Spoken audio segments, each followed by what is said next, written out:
Hello and welcome guys. आज अपना जो परमाणु की संरचना चैप्टर है उसका पार्ट 2 है। हमने पार्ट 1 में जो परमाणु की संरचना के कुछ टॉपिक्स देखे थे, जैसे इलेक्ट्रॉन की खोज और कैथोड किरणें, एनोड किरणें, विसर्जन नली प्रयोग और कई सारे टॉपिक। हमने पिछले जो क्लास में रदरफोर्ड जो मॉडल था उसके जो प्रयोग था अल्फा प्रकीर्णन उसको समझ लिया था। इसके बाद जो हमारा टॉपिक था रदरफोर्ड का परमाणुीय मॉडल उसको आज हम डिस्कस करेंगे। देखिए स्टार्ट करते हैं। रदरफोर्ड का सबसे पहले ऊपर डालते हैं परमाणु की संरचना। परमाणु की संरचना, हाँ, जो हमारा टॉपिक है वो है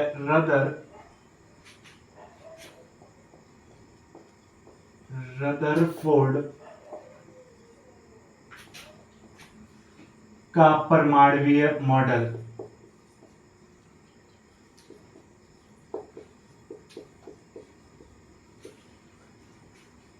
रदरफोर्ड का परमाणुीय मॉडल यानी कि उन्होंने जो हमने कल एक अल्फा प्रकीर्णन पूरा प्रयोग किया गया था, उस प्रयोग से इन्होंने क्या क्या निष्कर्ष निकाले उसको आज हम देखने वाले हैं इनके परमाणुीय मॉडल में। तो आइए हम स्टार्ट करते हैं इनका परमाणुीय मॉडल। एक मिनट देखिए, मॉडल में कुछ इंपॉर्टेंट बात। अल्फा प्रकीर्णन प्रयोग के आधार पर रदरफोर्ड ने निम्न बिंदु प्रतिपादित किए, जैसे कि थॉमसन ने भी बताया था कि जो परमाणु का आकार होता है वो 1 एंगस्ट्रॉम के बराबर होता है।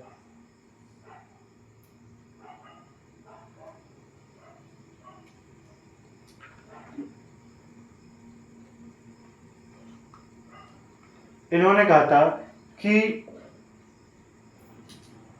जो परमाणु है वो 1 एंगस्ट्रॉम त्रिज्या वाले गोले के समान है।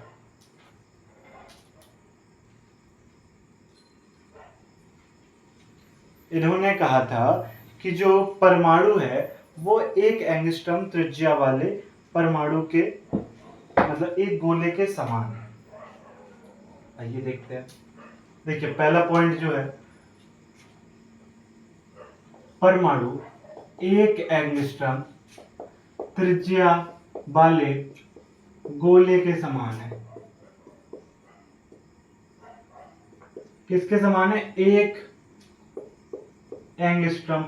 1 एंगस्ट्रॉम 10⁻⁻10 मीटर के बराबर होता है। इन्होंने पहला पॉइंट ये कहा कि परमाणु जो है वो 1 एंगस्ट्रॉम त्रिज्या वाले गोले के समान है। दूसरा इन्होंने कहा कि परमाणु वैद्युत उदासीन, परमाणु वैद्युत रूप से उदासीन है, वैद्युत उदासीन होता है। इसमें कौन सी नई बात बता दी? ये तो हमारा जो हमने थॉमसन मॉडल पढ़ा था उसमें भी यही सेम चीजें कही गई थी कि जो परमाणु का आकार वो 1 एंगस्ट्रॉम है, और दूसरी बात उन्होंने भी कहा था कि परमाणु वैद्युत रूप से उदासीन है ना। इसमें क्या नई बात है ना। यानी कि दूसरा पॉइंट क्या इन्होंने कहा था कि परमाणु वैद्युत रूप से उदासीन है। इट मींस कुल यानी कि कुल इलेक्ट्रॉन कुल प्रोटॉन के बराबर होते हैं। और इनका कहना है कि नेट चार्ज शून्य होगा, यानी कि नेट आवेश शून्य। क्योंकि ये बताओ, जो प्रोटॉन होते हैं वो धनात्मक होते हैं यानी कि प्लस चार्ज होते हैं, और इलेक्ट्रॉन जो होते हैं वो निगेटिव होते हैं। यदि प्लस जितने हैं उतने ही नेगेटिव हैं तो प्लस के प्रभाव को निगेटिव कैंसिल कर देगा और नेट चार्ज शून्य हो जाएगा। ये था अपना सेकंड पॉइंट, जो कि परमाणु वैद्युत रूप से उदासीन होता है, कुल इलेक्ट्रॉन कुल प्रोटॉन के बराबर होते हैं। परमाणु का संपूर्ण द्रव्यमान एवं संपूर्ण धन आवेश परमाणु के केंद्र अत्यंत सूक्ष्म आयतन में केंद्रित होता है, जिसे नाभिक कहते हैं। देखिए इन्होंने क्या कहा, देखिए जो थॉमसन साहब थे उन्होंने भी यही कहा था कि जो परमाणु होता है ना, उसका धन आवेशित और जो द्रव्यमान होता है वो परमाणु के भीतर संकेंद्रित होता है। परमाणु के भीतर समविभाजन रूप से संकेंद्रित होता है या उपस्थित होता है ना। किसने कहा था? थॉमसन साहब ने यही कहा था कि परमाणु का संपूर्ण द्रव्यमान एवं धन आवेश परमाणु के भीतर समविभाजन में उपस्थित होता है। इन्होंने भी यही कहा। क्या कहा?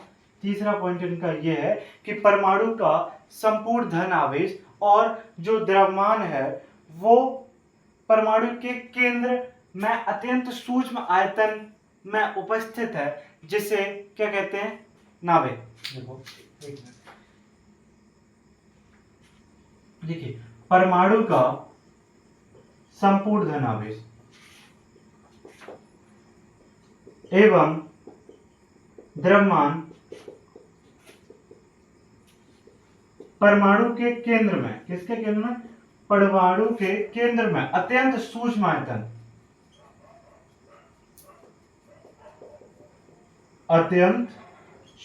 आयतन, यानी कि बहुत ही छोटा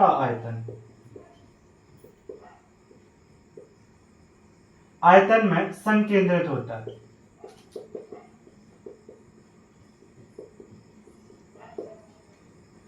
जिसे क्या कहते हैं? नाभिक। जिसे नाभिक कहते हैं। इनका कहना था, किनका?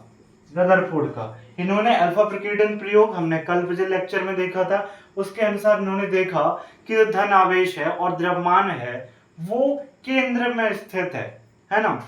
तो उन्होंने उसी के आधार पर कहा कि परमाणु का संपूर्ण द्रव्यमान और धन आवेश परमाणु के केंद्र में अत्यंत सूक्ष्म आयतन में संकेंद्रित होता है, जिसे न्यूक्लियस यानी कि नाभिक कहते हैं।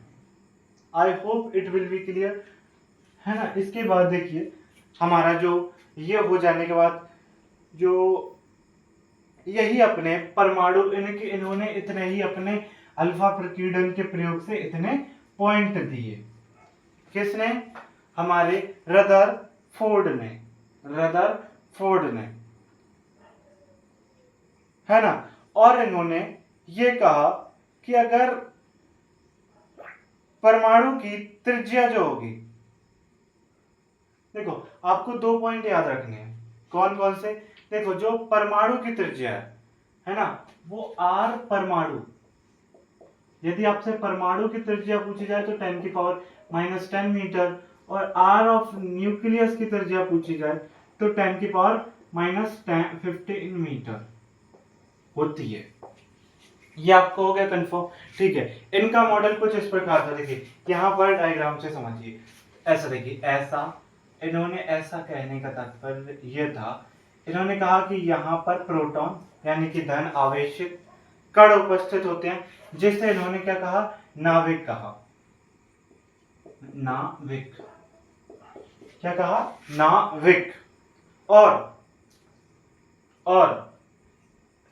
जो R ऑफ, अगर इन दोनों में रिलेशन देखा जाए, R ऑफ परमाणु वो 10⁵ R ऑफ न्यूक्लियस मीटर में, है ना। मतलब ऐसा कह सकते हैं कि परमाणु की त्रिज्या जो है वो उसके न्यूक्लियस के 10⁵ के गुना के बराबर है। ये अपना रदरफोर्ड का परमाणुवीय model.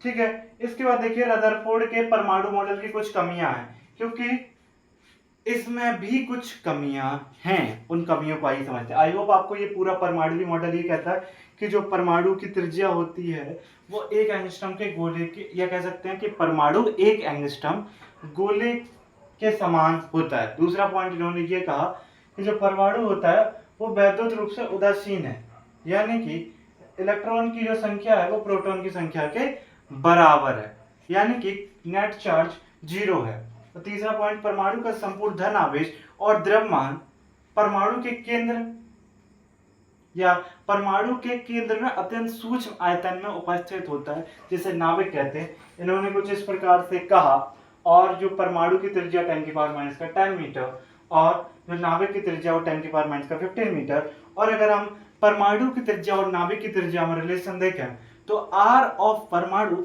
Is equal to 10⁵ R of nucleus, यानी कि नाभिक। ये है अपना रदरफोर्ड का परमाणु मॉडल। देखिए पहला, आइए इसको देखते हैं, रदरफोर्ड के परमाणु मॉडल की कुछ कमियां। देखिए रदरफोर्ड मॉडल की कमियां कुछ इस प्रकार थी। उन्होंने ऐसा कह दिया था कि इलेक्ट्रॉन चक्कर लगाते रहते हैं। अभी हमने जो देखा ना डायग्राम, इनका कहना ऐसा था कि जो ऐसे थे ना, अभी हमने बनाया, तो यहाँ पर प्रोटॉन यानी कि ये नाभिक है ना, इधर इलेक्ट्रॉन चक्कर लगाते रहते हैं, इलेक्ट्रॉन चक्कर लगाते हैं चारों तरफ, ये कहना था। और यहीं पर गलती हो गई इनसे। आइए क्या गलती हुई समझते हैं। देखिए रदरफोर्ड के परमाणु मॉडल, पहला देखो, आपने मैक्सवेल का एक कॉन्सेप्ट पढ़ा होगा फिजिक्स में, मैक्सवेल अंकल क्या कहते हैं कि यदि दो विपरीत आवेश, एक प्लस और एक माइनस, प्लस क्या है, न्यूक्लियर मतलब प्रोटॉन है, और माइनस क्या है, इलेक्ट्रॉन। यदि एक मतलब दो विपरीत आवेश एक दूसरे के सापेक्ष चक्कर लगा रहे हैं तो उनमें ऊर्जा का ह्रास होता है। क्या होता है, ऊर्जा का ह्रास, यानी कि एनर्जी लॉस होती है। तो यानी कि जो इलेक्ट्रॉन अपनी एनर्जी को क्या करेगा, रिलीज कर देगा।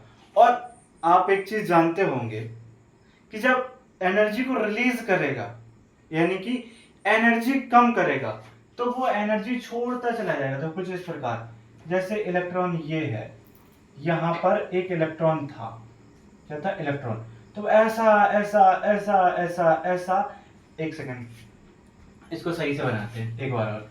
देखिए ऐसा होगा, ये रहा, ये अपना एक इलेक्ट्रॉन था, यहां से ऐसा ऐसा ऐसा ऐसा घूमते घूमते इलेक्ट्रॉन किसमें, प्लस से आके टकरा जाएगा। और प्लस माइनस जब एक दूसरे से टकराते हैं तो परमाणु ही खत्म हो जाता है। मैक्सवेल अंकल का ये कहना था। मतलब जब दो विपरीत आवेश एक दूसरे के चक्कर लगाते हैं तो क्या कह सकते हैं, एक त्वरित आवेश दूसरे आवेश के, यानी कि एक, देखो मैक्सवेल अंकल का मतलब ये था कि त्वरित आवेश, जब एक त्वरित आवेश क्या है, इलेक्ट्रॉन, मतलब वो क्या कर रहा है, चक्कर लगा रहा है, तो वो क्या है, त्वरित आवेश। तो जब भी त्वरित आवेश होगा तो वो ऊर्जा का हानि करेगा, क्या करेगा, एनर्जी का लॉस करेगा, ऊर्जा का हानि करेगा। तो जब ऊर्जा की हानि करेगा, एनर्जी रिलीज करता चला जाएगा, क्या करेगा, ये एनर्जी रिलीज करेगा, एनर्जी को क्या करा जाएगा, ये रिलीज करेगा। क्योंकि त्वरित, मैक्सवेल अंकल जी का कहना था कि जब भी एक त्वरित आवेश होगा वो चक्कर लगाएगा, मतलब एक त्वरित आवेश ऊर्जा की हानि करता है। सीधा बात, नो बकवास, सीधी बात है ना। तो ये विपरीत आवेश है और ये त्वरित भी है, तो क्या करेगा मैक्सवेल अंकल, ऊर्जा का ह्रास करने से ये ऐसे घूमते घूमते घूमते घूमते इलेक्ट्रॉन प्रोटॉन से टकराकर परमाणु ही खत्म हो जाता है। क्या ऐसा होता है? क्या ऐसा होता है कि आपने मान लो एक फोन लिया और कल देख रहे हैं कि वो गायब हो गया, वो छोटा हो गया फोन, ऐसा तो नहीं होता है। या आपने ये मार्कर लिया, इसके कुछ परमाणु ब्लास्ट हो गए, मतलब कॉन्ट्रास्ट हो गए, मतलब वो खत्म हो गए परमाणु, मार्कर कल इतना था आज इतना छोटा हो गया, ऐसा होता है, नहीं होता है। तो यहीं पर रदरफोर्ड की पहली कमी मैक्सवेल अंकल जी ने खोजी। इन्होंने ये कहा कि जब एक त्वरित आवेश उसके विपरीत आवेश के चारों तरफ चक्कर लगाते हैं तो वहां पर ऊर्जा की हानि होती है, जिससे दोनों जो आवेश हैं एक दूसरे से टकरा कर परमाणु को खत्म कर देंगे, लेकिन ऐसा नहीं होता है। ये रहा अपना पहला point, atom collapse. Atom collapse, जब इलेक्ट्रॉन नाभिक के चारों ओर चक्कर लगाता है तब वह एक त्वरित आवेश होता है। मैक्सवेल के सिद्धांत के अनुसार त्वरित आवेश ऊर्जा के हानि करते हैं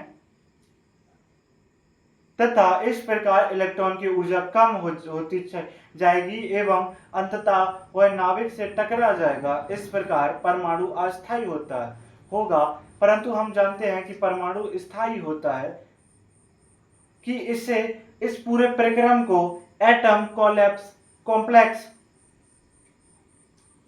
कहते हैं एवं रदरफोर्ड इसकी व्याख्या नहीं कर पाए।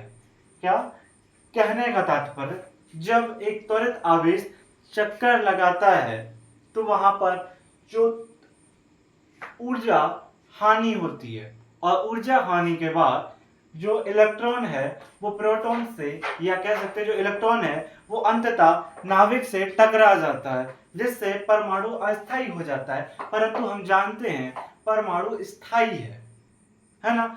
इसी को पूरे को एटम कोलैप्स कॉम्प्लेक्स कहा गया है और इसकी व्याख्या रदरफोर्ड नहीं कर पाए थे। पहली कमी आई होप आपको क्लियर होगी। दूसरी कमी, एक देखो, हाइड्रोजन का स्पेक्ट्रम नहीं बता पाए थे। हाइड्रोजन स्पेक्ट्रम की व्याख्या ना कर पाना रदरफोर्ड की दूसरी कमी थी, है ना। हाइड्रोजन स्पेक्ट्रम, हाइड्रोजन परमाणु का स्पेक्ट्रम रेखीय होता है। देखो, इनका ये कहना था कि इलेक्ट्रॉन चक्कर लगाते हैं और चक्कर लगाते हैं तो ऊर्जा की हानि करेंगे। अगर हानि करेंगे ऊर्जा निकलेगी, और ऊर्जा निकलेगी तो जो स्पेक्ट्रम होना चाहिए, यानी कि हाइड्रोजन का स्पेक्ट्रम,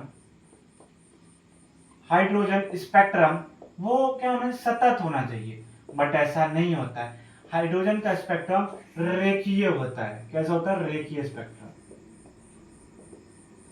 रेखीय स्पेक्ट्रम होता है। समझिए, यहाँ पर अपना एक मतलब क्या है, नाभिक है, नाभिक के चारों ओर इलेक्ट्रॉन गति कर रहा है। क्या इलेक्ट्रॉन ऐसा गति कर रहा है, और जब इलेक्ट्रॉन गति करेगा तो इन्होंने कहा था कि ऊर्जा की हानि होगी, यानी कि ऊर्जा की हानि होगी, ऊर्जा की हानि होगी।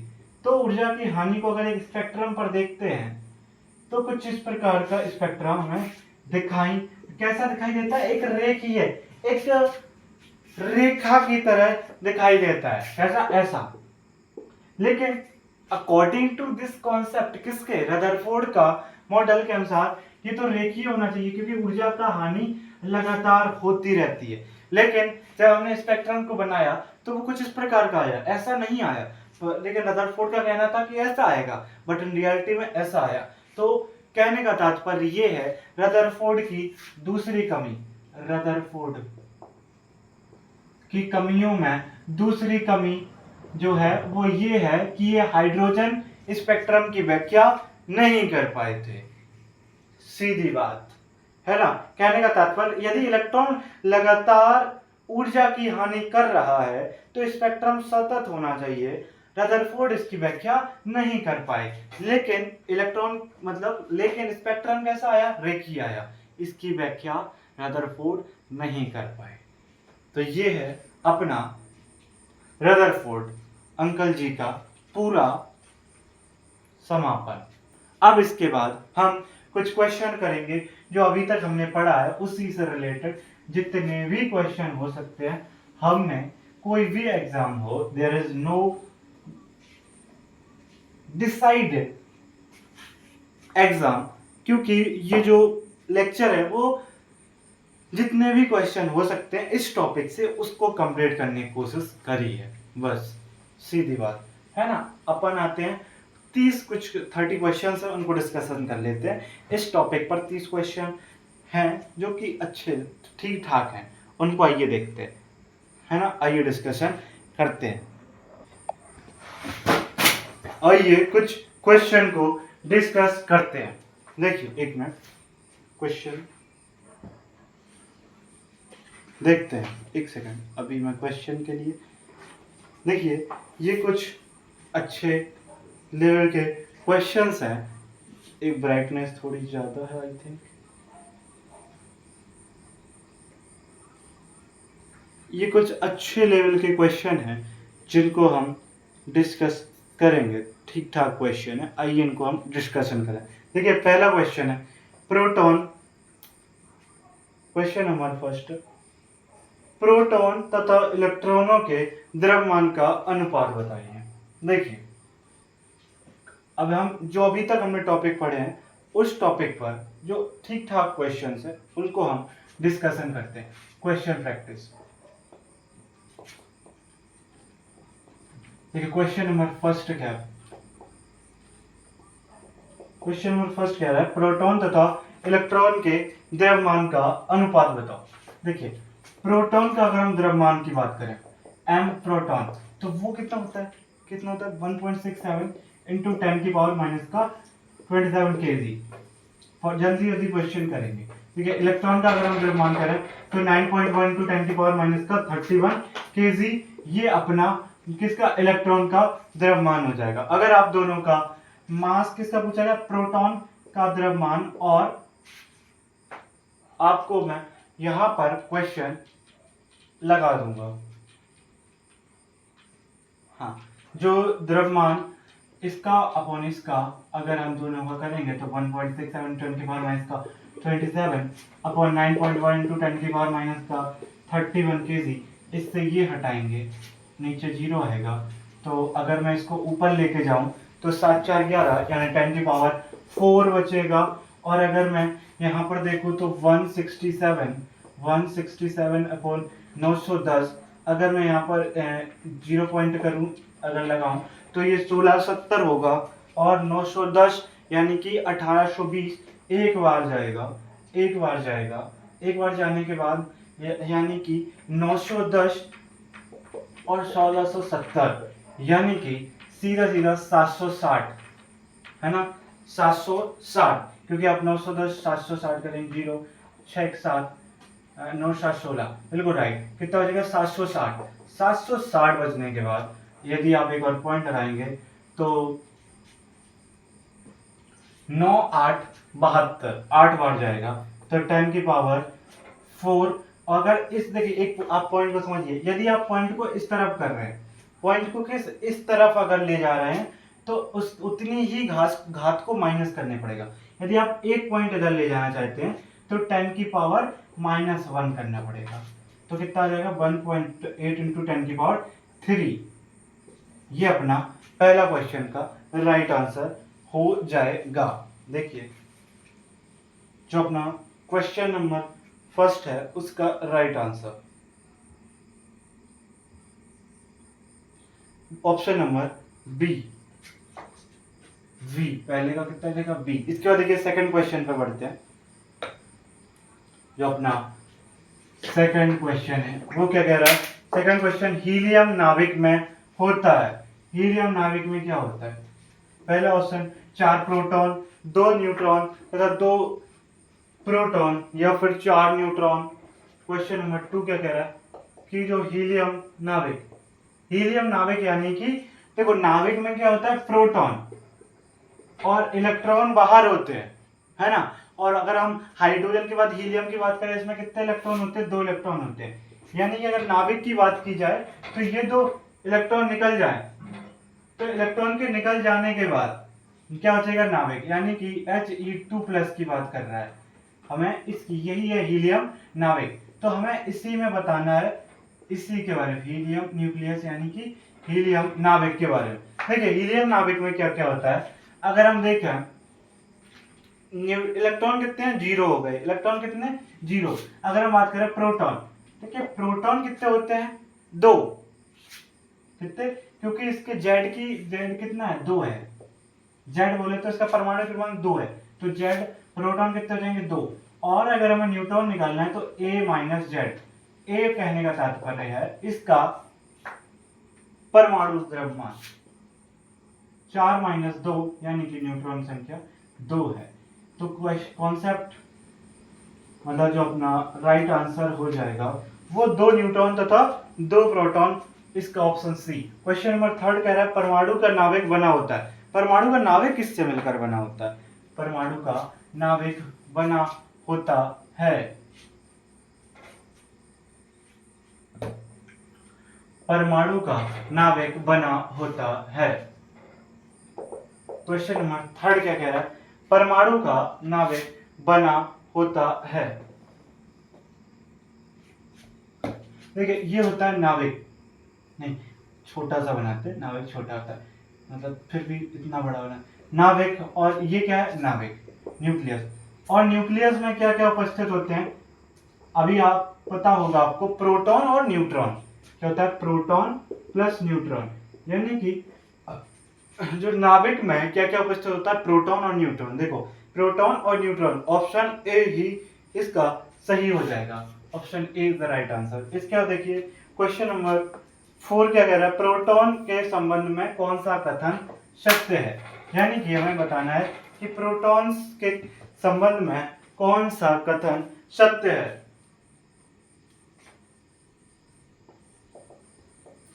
क्वेश्चन नंबर 4, पहला बोला गया प्रोटॉन ड्यूटेरियम का नाभिक है, प्रोटॉन आयनीकृत हाइड्रोजन है, प्रोटॉन हाइड्रोजन परमाणु है, या प्रोटॉन अल्फा कार्ड है। देखो ड्यूटेरियम क्या होता है? ड्यूटेरियम कहने का मतलब 2H1, जिसको हम क्या कहते हैं? ड्यूटेरियम। ड्यूटेरियम है ना, कैसा ऐसा ड्यूटेरियम ये है। तो क्या कह रहा है कि प्रोटॉन के संबंध में, इससे बताओ प्रोटॉन कितना है? 1 है। गलत है पहला ऑप्शन। दूसरे ऑप्शन पे आते हैं, एक सेकंड बी को पहले देखते तो। देखो कह रहा है कि बी ऑप्शन ये कह रहा है कि प्रोटॉन आयनीकृत हाइड्रोजन परमाणु है, हाइड्रोजन अणु है। गलत जवाब। अणु होता है H2, इसको आयनीकृत करने पर हमें प्रोटॉन प्राप्त नहीं होगा। सी, बी भी गलत। सी देखें, सी सही है, सी राइट है। अब देखो ध्यान से, परमाणु क्या होता है? मतलब हाइड्रोजन परमाणु होता है H, इसमें एक इलेक्ट्रॉन और एक न्यूट्रॉन, सॉरी एक इलेक्ट्रॉन और एक प्रोटॉन उपस्थित होता है। एक इलेक्ट्रॉन एक प्रोटॉन उपस्थित होता है, न्यूट्रॉन की संख्या 0 होती है। यदि एक इलेक्ट्रॉन, क्या एक इलेक्ट्रॉन अगर निकल जाए तो क्या बचेगा? मतलब एक इलेक्ट्रॉन और एक प्रोटॉन, इलेक्ट्रॉन निकल गया तो बचा सिर्फ क्या? प्रोटॉन। यानी कि ऑप्शन सी जो है इसका राइट आंसर होगा, प्रोटॉन आयनीकृत हाइड्रोजन परमाणु है। अब देखिए प्रोटॉन की भेदन क्षमता है। अरे भाई ये बार बार मार कर गिर जाता है। कह रहा है प्रोटॉन की भेदन क्षमता है।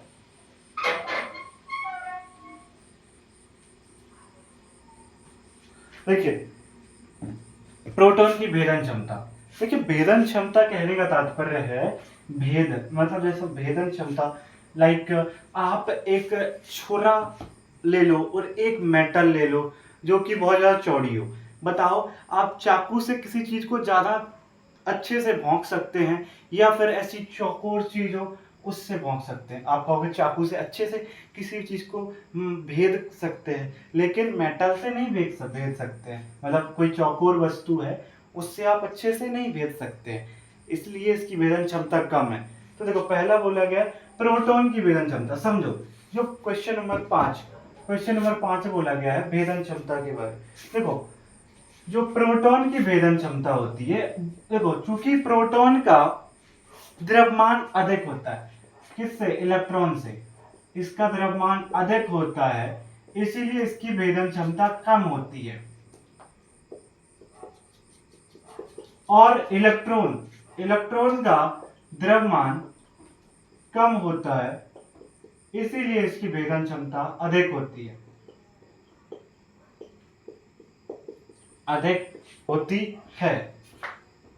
ठीक है। तो इलेक्ट्रॉन से अधिक प्रोटॉन की भेदन क्षमता नहीं होती है। प्रोटॉन की भेदन क्षमता इलेक्ट्रॉन से कम होती है, यानी कि हमारा जो राइट आंसर हो जाएगा इस क्वेश्चन का वो जाएगा बी, इसका आ जाएगा वी। इसका देखिए क्वेश्चन नंबर 6 में बोला गया कैथोड किरणों पर होता है। देखिए कैथोड किरणें क्या होती हैं? कैथोड किरणें हमने पढ़ा था, कैथोड किरणें ऋण किरणें होती हैं। ऋणात्मक किरणें होती हैं, है ना, क्या, कैथोड किरणें।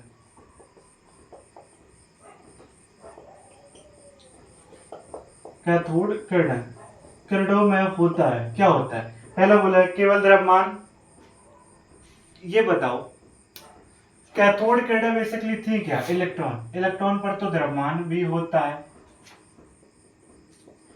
कम होता है वो बात अलग है, कितना होता है 9.1 इंटू 10 का 31 kg, और इस पर आवेश भी होता है, कितना होता है 1.6 इंटू 10 का 19 कूलम, है ना, आवेश भी क्लियर है, आपका द्रव्यमान भी होता है, तो क्या कह सकते हैं 6 में का डी हो जाएगा, क्योंकि इस पर हम आवेश भी होता है और द्रव्यमान भी होता है। इसका देखिए क्वेश्चन नंबर 7 क्या कह रहा है। क्वेश्चन नंबर 7, प्रोटॉन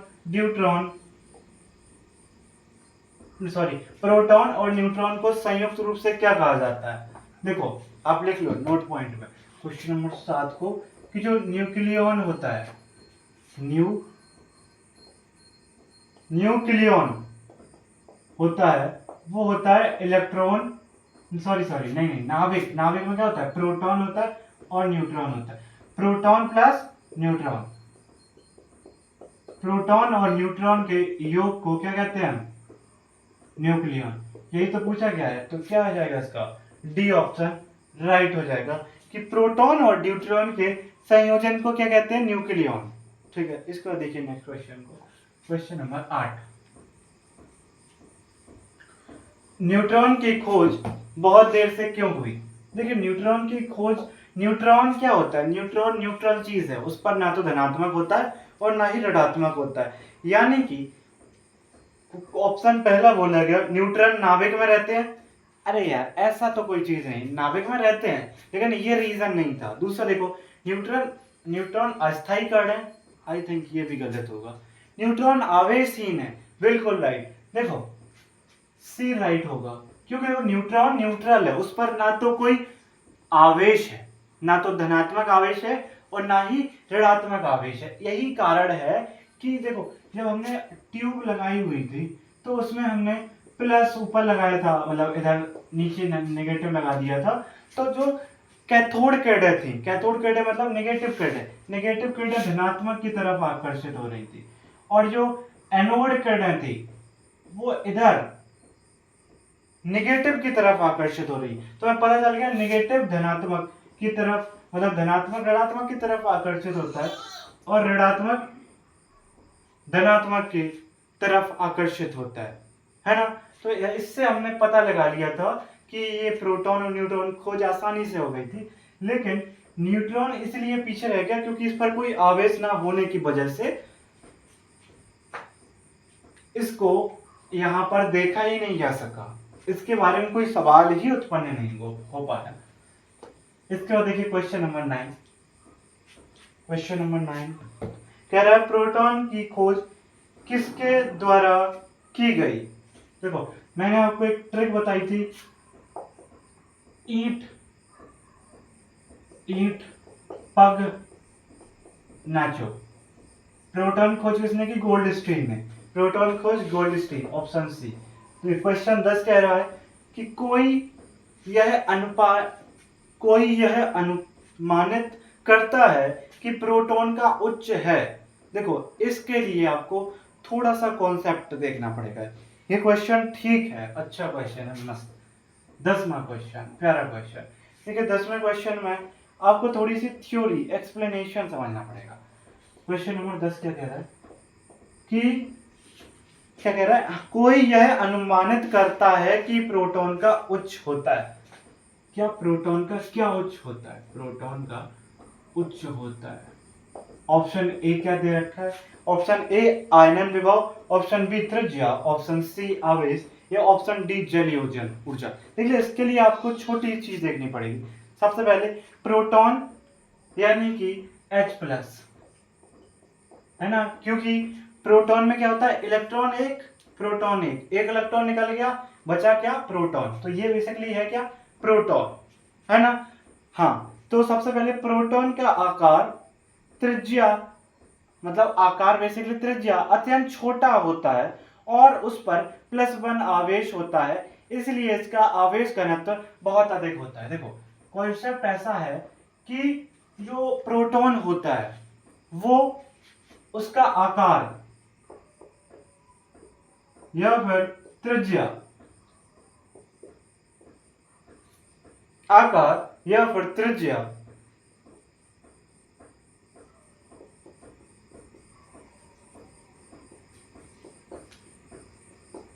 बहुत कम होती है ना, त्रिज्या बहुत छोटी होती है, आकार बहुत छोटा होता है और इस पर आवेश +1 होता है। आवेश कितना होता है? +1, जिसके कारण रेखीय आवेश घनत्व उच्च होता है। रेखीय आवेश घनत्व उच्च होता है किसके कारण? चूंकि प्रोटॉन का आकार या त्रिज्या बहुत ही, या कह सकते हैं अत्यंत छोटी होती है, अत्यंत सूक्ष्म होती है और इस पर आवेश +1 होता है, जिसके कारण इस पर जो रेखीय आवेश घनत्व होता है, नहीं रेखीय आवेश घनत्व मत कहो, इस पर सिर्फ आवेश घनत्व कहो, क्योंकि रेखीय चीज अलग हो जाती है। आवेश घनत्व उच्च होता है या कह सकते हैं कि बहुत अधिक होता है ना। अत्यंत छोटा होता है, अत्यंत छोटा, यानी कि जो ये चीज आपको क्लियर है। इसके बाद देखिए सेकंड समझो।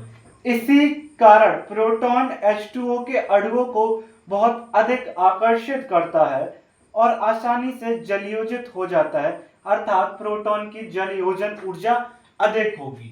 देखो कॉन्सेप्ट कुछ इस प्रकार का है कि जो प्रोटॉन होता है उसका आकार अत्यंत अत्यंत छोटा होता है। सूक्ष्म थोड़ा गलत वर्ड हो जाएगा यहाँ पर, तो कह सकते हैं कि प्रोटॉन का आकार अत्यंत छोटा होता है और इस पर आवेश +1 होता है, जिसके कारण इसका आवेश घनत्व बहुत अधिक होता है, जिसके कारण ये जल के अणुओं को अपनी तरफ आकर्षित करता है और जल का योजन, मतलब जल अत्यधिक जुड़ता है प्रोटॉन के साथ, इसलिए हम कह सकते हैं कि इसकी जल योजित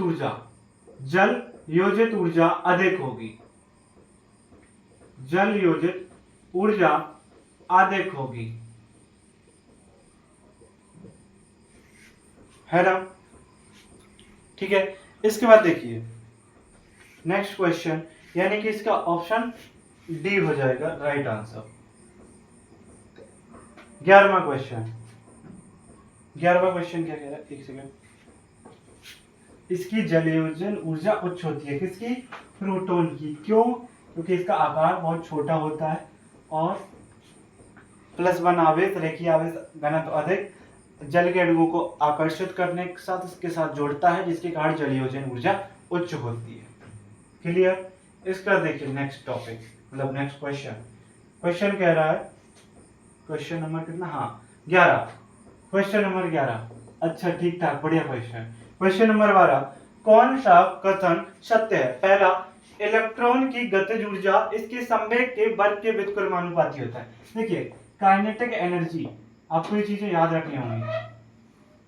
काइनेटिक एनर्जी जो है वो p²/2m होता है। p जहां पर संवेग है, m द्रव्यमान है, काइनेटिक एनर्जी गतिज ऊर्जा है। चूंकि द्रव्यमान प्रोटॉन का इलेक्ट्रॉन का है, सॉरी प्रोटॉन नहीं इलेक्ट्रॉन का है, तो ये कांस्टेंट है, यानी ये भी कांस्टेंट, ये भी कांस्टेंट, यानी काइनेटिक ऊर्जा उसके संवेग के वर्ग के समानुपाती होता है। इसने क्या कहा कि गतिज ऊर्जा वर्ग के व्युत्क्रमानुपाती होता है। ये ऑप्शन गलत, क्योंकि गतिज ऊर्जा संवेग के वर्ग के समानुपाती होती है। बी पर देखते हैं, बी को लेते हैं, बी को समझिए। एक कण की डी ब्रोगली तरंगदैर्घ्य इसके द्रव्यमान के सीधे समानुपाती होता है। देखिए दे ब्रोगली तरंगदैर्घ्य के संबंध में एक फॉर्मूला रखिए, lambda is equal to h/mv, और h कांस्टेंट है, क्योंकि एक कण बोला गया है तो कण का जो द्रव लैम्डा के व्युत्क्रमानुपाती और वेग के व्युत्क्रमानुपाती होगा, यानी कि जो दे ब्रोगली तरंगदैर्घ्य होगी इसके द्रव्यमान के सीधे समानुपाती होगी। बिल्कुल गलत, क्योंकि जो दे ब्रोगली तरंगदैर्घ्य है इसके द्रव्यमान के व्युत्क्रमानुपाती होगी, ना कि समानुपाती। गलत। एक कण की दे ब्रोगली तरंगदैर्घ्य इसके वेग के वर्ग के व्युत्क्रमानुपाती होता है। क्या कह रहा है कि वेग के वर्ग के व्युत्क्रमानुपाती होता है। देखिए सी ऑप्शन को लेते हैं। दे ब्रोगली तरंगदैर्घ्य इसके वेग के वर्ग के समानुपाती होता है। देख लो, वेग के व्युत्क्रमानुपाती है, वर्ग के समानुपाती। क्या कह रहा है क्वेश्चन? ये भी गलत हो गया। अब आते हैं डी ऑप्शन में। डी ऑप्शन कह रहा है कि एक कण मतलब एक इलेक्ट्रॉन, कण में एक इलेक्ट्रॉन की तरंगदैर्घ्य त्वरित विभव के वर्गमूल के व्युत्क्रमानुपाती होता है। देखिए क्या कह रहा है, तरंगदैर्घ्य lambda is equal to H upon M B. M B मतलब P,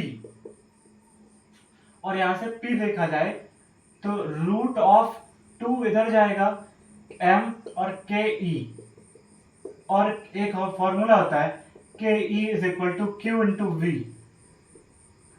Q into V, V जहां पर अपना विभव होता है, तो अगर हम इस फॉर्मूले को इसमें डालें, lambda is equal to H upon p, q की जगह के ई की जगह काइनेटिक एनर्जी की जगह क्यू भी रखें तो 2m QV ये आ जाएगा लैम्डा इज इक्वल टू, है ना।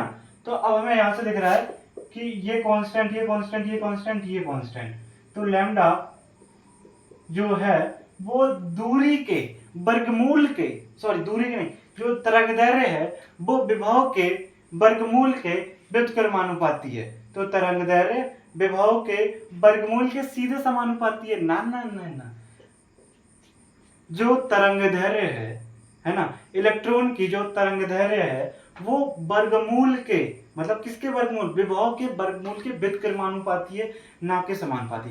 अब हमारा लास्ट ऑप्शन बचा है तो ई ही राइट होगा, उसमें कोई दोहराए नहीं। इतना तो सभी लोगों को पता है कि अब सभी ऑप्शन चेक हो चुके, एक ऑप्शन तो राइट होगा, लास्ट वाला। क्या कह रहा है, एक इलेक्ट्रॉन की गतिज ऊर्जा इसके त्वरित विभव के सीधे समानुपाती होता है। देखो इलेक्ट्रॉन बोला गया, इलेक्ट्रॉन का आवेश कांस्टेंट, तो के ई किसके समानुपाती हो जाएगा, विभव के, तो गतिज ऊर्जा उसके विभव के समानुपाती होगा। इट मींस जो D option, sorry E option right हो जाएगा इस क्वेश्चन का, ई, क्वेश्चन नंबर 11 का। इसके बाद देखिए 12 क्वेश्चन। भारी कण है, भारी कण आपको कण के ये 4 कण दिए गए, मेसॉन, न्यूट्रॉन, प्रोटॉन और इलेक्ट्रॉन, इनके द्रव्यमान का एक क्रम याद रखना है। देखिए क्रम कुछ इस प्रकार है। सबसे पहले जो सबसे अधिक द्रव्यमान होता है वो होता है न्यूट्रॉन का, फिर होता है प्रोटॉन का सेकंड नंबर पे, तीसरे नंबर पे आता है मेसॉन जो आपको इसमें दे रखा है पहला ऑप्शन में। इसके बाद सबसे कम जो होता है वो होता है इलेक्ट्रॉन का। क्या, द्रव्यमान, किसकी बात कर रहे हैं यहां पर हम, द्रव्यमान की। तो सबसे अधिक भारी कौन सा है, न्यूट्रॉन, मार दो डी ऑप्शन, सॉरी डी नहीं है, बी है, बी में है न्यूट्रॉन, तो बी ऑप्शन आ जाएगा। क्वेश्चन नंबर 12 भी खत्म। सबसे भारी कण कौन सा है, न्यूट्रॉन, बी ऑप्शन। एनोड किरणों की खोज किसने की, एनोड किरणों की। सबसे पहले हमने क्या देखा, सबसे पहले हमने कैथोड किरणें पढ़ी थी, कैथोड के बाद एनोड पढ़ी थी। एनोड की खोज बोले तो प्रोटॉन की खोज गोल्डस्टीन ए ऑप्शन में है। किसने में है, ए ऑप्शन बोले तो क्वेश्चन नंबर 13 का ए गोल्डस्टीन।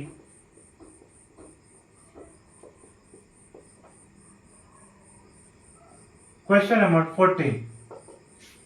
14 क्या कह रहा है, कैथोड किरणें बनी होती हैं, बताओ कैथोड किरणें ऋण आवेश से बनी होती है, तो 40 का हो जाएगा वी। 15 देखो, निम्न में से कौन सा कथन सही नहीं है? क्वेश्चन नंबर 15 के कह रहा है निम्न में से कौन सा कथन सही नहीं है? एक यौगिक का एक अणु है, एक तत्व का एक अणु है, एक तत्व का एक परमाणु है। देखिए, एक तत्व का एक अणु है, ये बताओ। बी ऑप्शन देखो, बी ऑप्शन ही सही होगा। देखिए कैसे, क्या ये बताओ, एक तत्व का सिर्फ एक ही अणु है?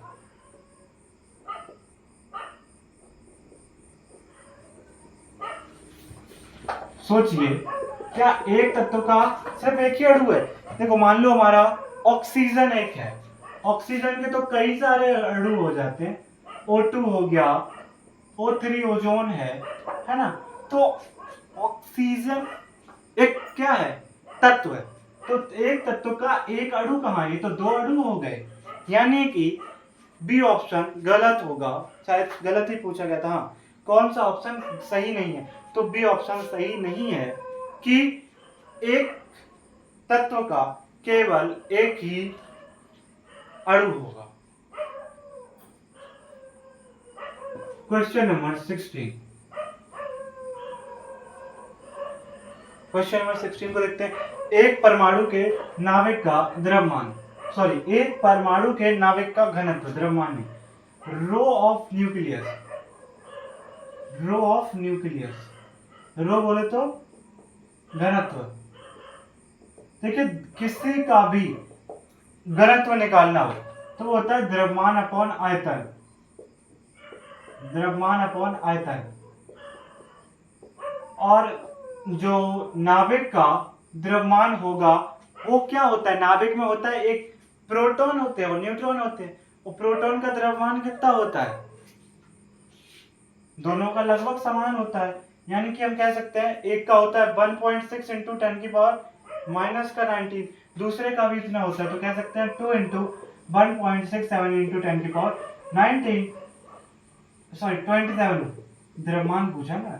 1.67, एक सेकंड, 1.67 इंटू 10 की पावर, कौन सा क्वेश्चन था? Question number 16। हाँ, देखिए क्वेश्चन में पूछा गया था घनत्व। देखिए, क्योंकि नाभिक में उपस्थित होता है प्रोटॉन और न्यूट्रॉन, प्रोटॉन और न्यूट्रॉन दोनों का द्रव्यमान बराबर होता है, तो 2 गुणा 1.6 इंटू 10 की पावर माइनस 19 केजी।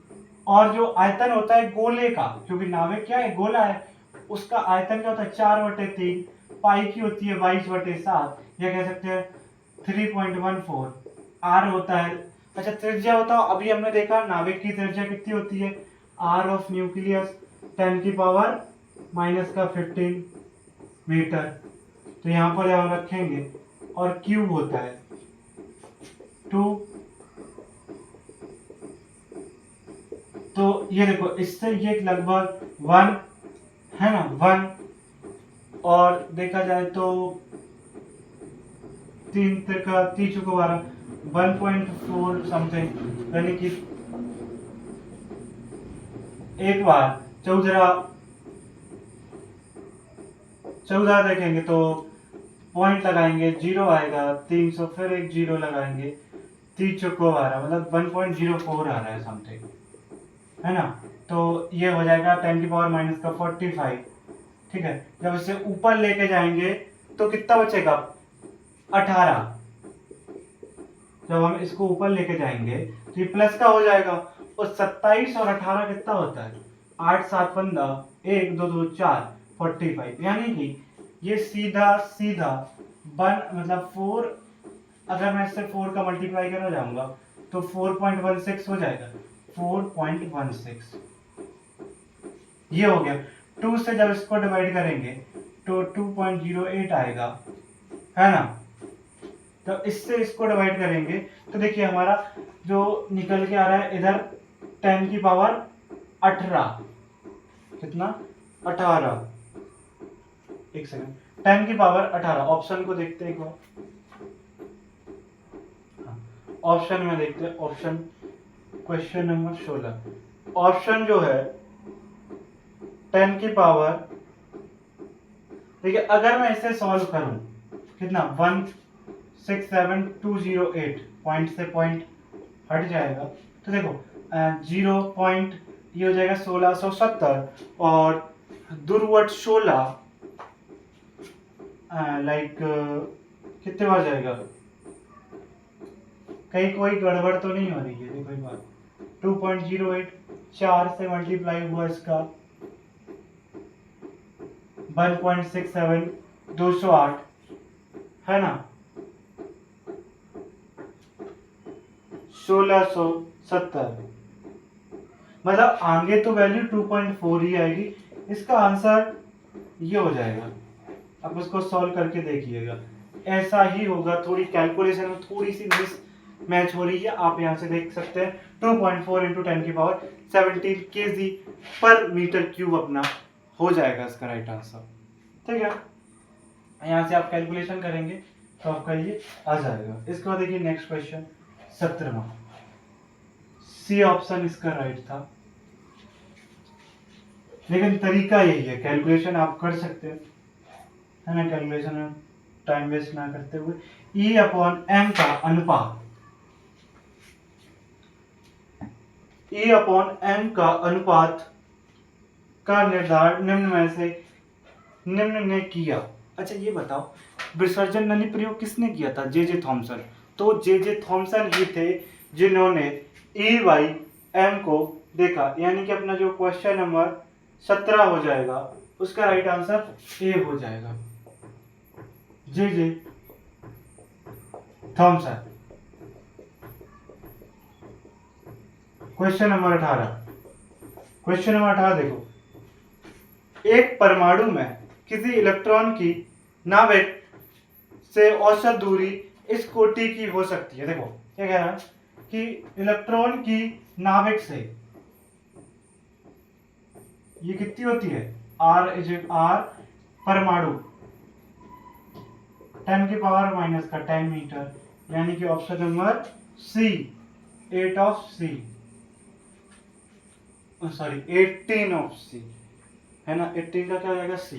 19 का देखो, किसी प्रोटॉन तथा अल्फा कण के विशिष्ट आवेश का अनुपात। देखो जो बेसिकली जो अल्फा कण होता है ना, वो होता है हीलियम का नाभिक, यानी कि हीलियम के 2 इलेक्ट्रॉन निकल जाने के बाद हीलियम का नाभिक, यानी कि इसके पास प्रोटॉन कितने हो जाएंगे 2, क्योंकि प्रोटॉन कितने हो जाएंगे 2, लेकिन न्यूक्लियस सॉरी क्या न्यूट्रॉन, प्रोटॉन हो जाएंगे 2, न्यूट्रॉन हो जाएंगे 2 और इलेक्ट्रॉन शून्य हो गया। ये क्या है अल्फा कण, क्योंकि इसके पास 4 नाभिक में 4 उपस्थित हैं तो इसका द्रव्यमान 4, क्योंकि प्रोटॉन और न्यूट्रॉन का द्रव्यमान बराबर होता है तो प्रोटॉन के द्रव्यमान का 4 गुना, क्योंकि एक प्रोटॉन का द्रव्यमान mp है तो 4, ये भी प्रोटॉन है क्योंकि द्रव्यमान लगभग बराबर होता है तो 4 प्रोटॉन ही मान लेते हैं, तो 2 न्यूट्रॉन 2 प्रोटॉन का द्रव्यमान 4 mp हो जाएगा, 4 मास ऑफ प्रोटॉन, और इस पर आवेश कितना उपस्थित होता है 2, तो इसका जो चार्ज हो जाएगा वो इलेक्ट्रॉन के चार्ज का 2 गुना, ये कह सकते हैं कि प्रोटॉन के चार्ज का 2 गुना हो जाएगा, है ना। तो उसने क्वेश्चन में पूछा गया है 19 में कि पहले तो आप प्रोटॉन का लिखें, प्रोटॉन का मान लिया मास, क्या बोला द्रव्यमान, हाँ मतलब Q बाई एम निकालना है सीधी बात, तो पहले इसका आवेश लिखो, प्रोटॉन का आवेश EP मान लिया, इसका द्रव्यमान MP मान लिया, और अगर अल्फा कण का आवेश देखें तो 2E ऑफ P और इसका जो द्रव्यमान होगा 4 mp, तो इसका नहीं भाई नहीं, क्या पूछा गया है, प्रोटॉन Q बाई एम, सही तो है भाई, सही है भाई, तो इससे ये कट जाएगा, इससे ये कट जाएगा, 4/2 यानी कि 2:1,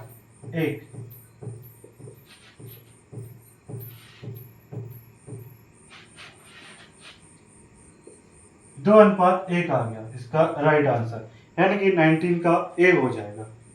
20 का देखो, 20 व्हाट इज द 20 का देखो, सीधे बात 20 क्या कह रहा है कि जो निम्न में से कौन सा जोड़ा सुमेलित नहीं है। आप इस चीज को देख सकते हैं, देखो ई टो पग नाचो, यानी कि इलेक्ट्रॉन की खोज जे थॉमसन ने की, बी ऑप्शन राइट हो गया।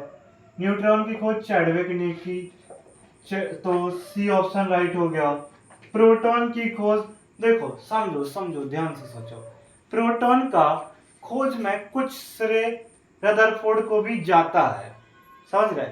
पहले की किताबों में जो इलेक्ट्रॉन की खोज मानी जाती थी उसका कुछ श्रेय रदरफोर्ड को भी दिया जाता है, इसीलिए ये ए ऑप्शन भी राइट हो जाएगा। लेकिन डी ऑप्शन गलत है, वोर साहब ने आइसोटोप की खोज नहीं की थी। तो D answer of this question. 21 देखो, 21 क्वेश्चन नंबर 21 क्या कह रहा है, एनोड किरणों की प्रकृति निर्भर करती है। एनोड किरणें कौन सी होती हैं, इलेक्ट्रॉन बेसिकली, ऋण आवेश, ऋण किरणें है ना। तो इनकी प्रकृति देखो, सिर्फ हमने देखा था गैस, पहली गैस डाली थी, दूसरी गैस डाली थी, तीसरी, हमने कई गैसें डाली, लेकिन किसी भी गैस में Q/M की वैल्यू नहीं चेंज हुई।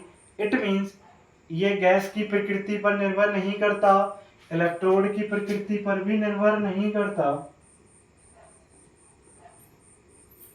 लेकिन लेकिन लेकिन ये विसर्जन नली की प्रकृति पर निर्भर जरूर करता है। यानी कि देखो समझो, पिछला जो क्वेश्चन था उसमें एक कॉन्सेप्ट समझ लेते हैं। बोर ने आइसोटोप की खोज नहीं की थी, क्या बोर ने आइसोटोप की खोज नहीं की थी, लेकिन एक व्यक्ति थे फ्रेडरिक सोडी, कौन से, फ्रेडरिक सोडी, उन्होंने आइसोटोप मतलब आइसोटोप की खोज की थी।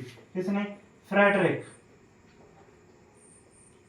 सोडी, उन्होंने ही किसकी खोज करी थी, आइसोटोप की। इसके बाद देखिए, हाँ लेकिन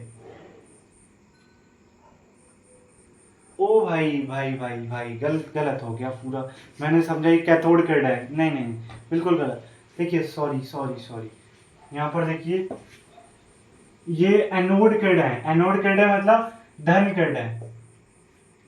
कैसे किरण है, धन किरण है। और धन किरणों के लिए हम पहली गैस ले रहे थे, दूसरी गैस ले रहे थे, तीसरी गैस, सभी के लिए Q/M की वैल्यू अलग आ रही थी, और हाइड्रोजन के लिए Q/M की वैल्यू सबसे अधिक थी। तो ये गैस की प्रकृति पर निर्भर करता है, निर्भर करता है, यानी कि बी ऑप्शन राइट हो जाएगा। गैस की प्रकृति पर निर्भर, अवशोषी गैस की प्रकृति पर निर्भर करता है, अवशोषी अवशेषी अवशेषी गैस की प्रकृति पर निर्भर करता है। कौन, एनोड किरण। अगर कैथोड किरण होती तब ये चीज नहीं लागू होती, वो अवशेषी गैस की प्रकृति पर निर्भर नहीं करता है। क्वेश्चन नंबर 22 कह रहा है, किसने सिद्ध किया था कि कैथोड किरणें इलेक्ट्रॉन से बनी होती हैं। कैथोड किरणें बेसिकली ऋण किरणें होती हैं। कैथोड किरणें कैसी किरणें होती हैं, ऋण किरणें होती हैं, जिनको इलेक्ट्रॉन कहा गया। तो कौन से थे बता दो, जे थॉमसन भैया थे ना अपने, कौन थे, जे थॉमसन, डी ऑप्शन, जे भाई, जे थॉमसन। इसके बाद नेक्स्ट क्वेश्चन कह रहा है, रदरफोर्ड का प्रयोग सिद्ध करता है। रदरफोर्ड का जो अल्फा प्रकीर्णन प्रयोग था, जो हमने अभी अभी पिछले लेक्चर में पढ़ा, और इसमें कुछ परमाणुीय मॉडल और इसकी कमियां पड़ी हैं। 23 में देखिए क्या कह रहा है, रदरफोर्ड का प्रयोग सिद्ध करता है, क्या सिद्ध करता है, नाभिक, क्या सिद्ध करता है, नाभिक। उन्होंने कहा था ना कि परमाणु का संपूर्ण द्रव्यमान और धन आवेश उसके किसके, परमाणु के केंद्र में अत्यंत सूक्ष्म या अत्यंत सूक्ष्म आयतन में उपस्थित होता है, जिसे नाभिक कहते हैं। तो इन्होंने नाभिक के बारे में बताया था। तो आई थिंक 23 का डी हो जाएगा। क्वेश्चन 24 देखते हैं। 24 कह रहा है क्वेश्चन, किसी कण पर रहने वाला न्यूनतम आवेश होता है 1.6 इंटू 10⁻⁻19 कूलम। 24 का ए क्या कह रहा है कि किसी कण पर रहने वाला एक न्यूनतम वास्तविक आवेश 1.6 इंटू 10⁻⁻19 कूलम होता है। 25 क्वेश्चन, सिग्नल का विपाटन। ठीक है, विपाटन मतलब स्प्लिटिंग, स्प्लिटिंग मतलब सिग्नल को एकदम काट देना। क्या कर देना? काट देना, विपाटन। क्वेश्चन नंबर 25, सिग्नल का विपाटन।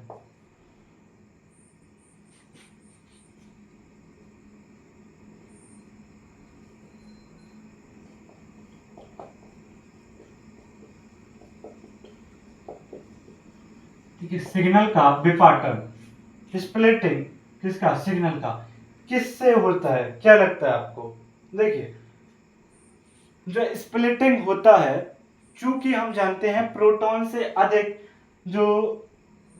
से अधिक इलेक्ट्रॉन की भेदन क्षमता होती है, ये हम पहले देख चुके हैं, लेकिन उसने हमें स्प्लिटिंग बोला इस क्वेश्चन में, है ना। ठीक है, इस क्वेश्चन को हम स्किप करेंगे, क्योंकि जब मैंने इस क्वेश्चन को इस बुक में जिससे मैं आपको क्वेश्चन करा रहा हूँ उसमें आंसर देखा तो कुछ बी बता रहा, मतलब कौन सा बता रहा था, एक मिनट, उसका बता रहा था सी ऑप्शन। जब मैंने एआई मतलब उस पर देखा चैट जीटीपी, तो वो बता रहा है डी ऑप्शन। और भी इसमें मतलब चारों ऑप्शन सही हो रहे हैं, तो ये क्वेश्चन आप हटा दें अपने उससे, सीधा सीधा हम बढ़ते हैं 26 पर। अब त्रुटि वाला क्वेश्चन है, एरर वाला। 26, एक कक्षक में गतिज ऊर्जा का परिमाण किसके बराबर होता है? देखो क्या कह रहा है, एक कक्षक में गतिज ऊर्जा का परिमाण किसके बराबर होता है? आपने अभी जब हम बोर मॉडल पढ़ेंगे, बोर का मॉडल, तब इस क्वेश्चन को समझ लेंगे। अभी आप इतना याद रखना कि जो गतिज ऊर्जा होती है वो आधी होती है किसके? स्थितिज ऊर्जा के।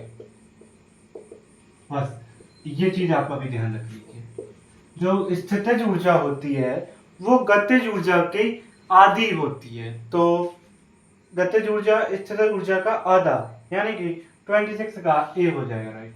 27, कार्बन 12 में न्यूट्रॉनों की संख्या। महा आसान क्वेश्चन। क्वेश्चन नंबर 27, तो कार्बन 12 में न्यूट्रॉन पूछे गए कितने हो जाए। देखो न्यूट्रॉन अगर हम देखें तो न्यूट्रॉन मतलब होता है ए माइनस जेड। ए मतलब इसका द्रव्यमान संख्या जो कि 12 है, और इसका परमाणु क्रमांक 6 होता है, तो 6 आ जाएगा, बड़ी बात थोड़ी है। ए हो जाएगा। 27 क्या होगा? ए। 28 का देखो, 28 का होता है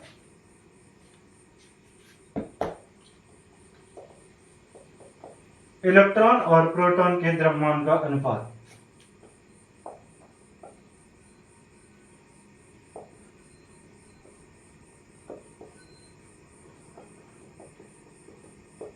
ये आप याद रखें, ये हो जाएगा 1:1837।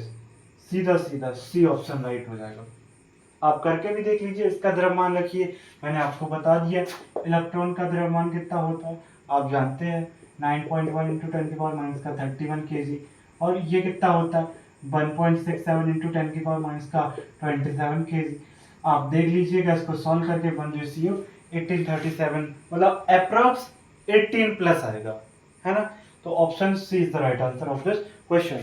ठीक है, जो 29वां क्वेश्चन है वो क्या कह रहा है?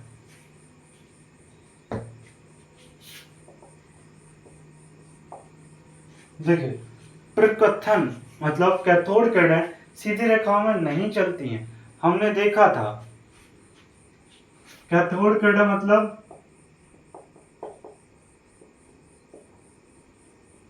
ऋण किरणें, और ऋण किरणों के बारे में हमने सबसे पहले पढ़ा था कि ये सीधी रेखाओं में चलती हैं।